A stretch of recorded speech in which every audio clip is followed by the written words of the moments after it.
Hi நண்பர்களே, வணக்கம். Welcome back to Tharu's kitchen. Today என்ன ரெசிபி பார்க்க போகிறோன்னா மீன் குழம்பு ரெசிபி தான். எப்படி செய்கிறதுன்னு பார்க்கலாமா? வாங்க.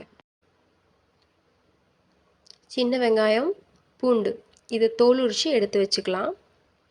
ஒரு கடாயில் எண்ணெய் ஊற்றி ஒரு கைப்பிடி அளவு சின்ன வெங்காயம், ஒரு கைப்பிடி அளவு பூண்டு, கருவேப்பிலை, சீரகம் ஒரு ஸ்பூன், மிளகு ஒரு ஸ்பூன் இதெல்லாம் எடுத்து எண்ணெய் ஊற்றின கடாயில் ஆட் பண்ணிக்கலாம்.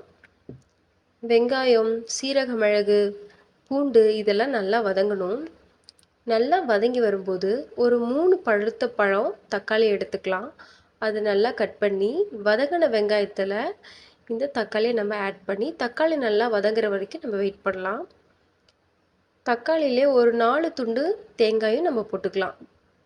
விருப்பம் இருக்கவங்க போடலாம், இல்லாதவங்க ஸ்கிப் பண்ணிடலாம்.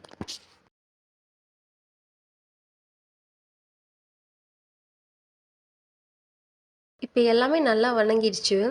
இதை நம்ம ஒரு மிக்ஸி ஜாருக்கு மாற்றி நல்லா அரைச்சி தனியாக எடுத்து வச்சுக்கலாம். அடுத்து நம்ம குழம்புக்கு தலை, வால் சில பகுதிகள் தான் குழம்புல போட போகிறோம். அதெல்லாம் உப்பு மஞ்சத்தூள் போட்டு நல்லா கழுவி தனியாக எடுத்து வச்சுக்கலாம். இப்போ குழம்புக்கு தேவையான அளவு சின்ன வெங்காயம், ஒரு பெரிய வெங்காயத்தை சின்ன சின்னதாக நறுக்கி எடுத்து வச்சுக்கலாம். ஒரு கடாயில் எண்ணெய் ஊற்றிக்கலாம். அதில் கடுகு அரை ஸ்பூன், வெந்தயம் அரை ஸ்பூன் போட்டுக்கலாம். தாளிது நல்லா பொரியட்டும்.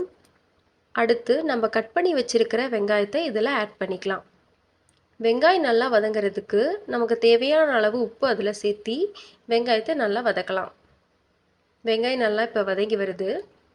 நெக்ஸ்ட் நம்ம மசாலா சேர்த்திக்கலாம். 2 டீஸ்பூன் அளவு மிளகாய்த்தூள், 3 டீஸ்பூன் அளவு மல்லித்தூள், அரை டீஸ்பூன் அளவு மஞ்சத்தூள், 1 டீஸ்பூன் அளவு மீன் குழம்பு மசாலாவை இதில் நம்ம ஆட் பண்ணிக்கலாம். இந்த மசாலாலாம் எண்ணெயில் நல்லா வதங்கி வரட்டும். அடுத்து நம்ம அரைச்சி வச்சுருக்க பேஸ்ட்டை இதில் ஆட் பண்ணிக்கலாம். தேவையான அளவு தண்ணி ஊற்றிக்கலாம். கொஞ்சம் கொதி வந்ததும் ஒரு அரைப்பழ அளவு புளியை இதில் நம்ம ஆட் பண்ணிக்கலாம். அதிக புளி சேர்த்துனா குழம்பு புளி குழம்பு மாதிரி இருக்கும். அதனால் புளி கம்மியாக சேர்த்திக்கோங்க. உப்பு டேஸ்ட் பார்த்துருங்க. இப்போ குழம்பு நல்லா கொதிச்சிருச்சு. நம்ம கொஞ்சோண்டு கைப்பிடி அளவு கருவேப்பிலை இதில் ஆட் பண்ணிக்கலாம். நெக்ஸ்ட் நம்ம கழுவி வச்சுருக்க மீனை இதில் ஒவ்வொன்றா ஆட் பண்ணலாம். மீன் ஒரு 5 மினிட்ஸில் வெந்துடும். மீன் போட்டு மூடி வச்சுருங்க. 5 நிமிஷம் வெந்ததுக்கப்புறம் எடுத்து பாருங்கள். குழம்போட டெக்ஸ்சர் சூப்பராக இருக்கும். பார்த்தீங்களா எவ்வளோ அழகாக குழம்பு வெந்து வந்திருக்கு.